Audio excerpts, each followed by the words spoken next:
جب تک مسلمان یہودیوں کا قتل نہیں کریں گے، جب تک مسلمان یہودیوں سے لڑیں گے نہیں، جب تک مسلمانوں کو یہودیوں پر غلبہ نہیں حاصل ہو جائے گا، تب تک قیامت قائم نہیں ہوگی۔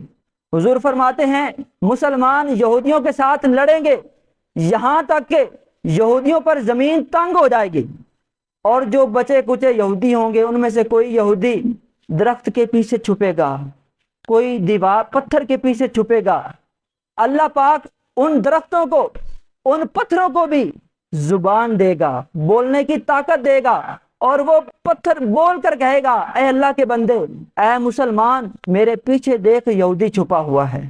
درخت بھی بول کر کہے گا اے اللہ کے بندے میرے پیچھے دیکھ یہودی یہاں پر چھپا ہوا ہے۔ مسلمان پھر اس کو پکڑیں گے اور اس کو مار دیں گے۔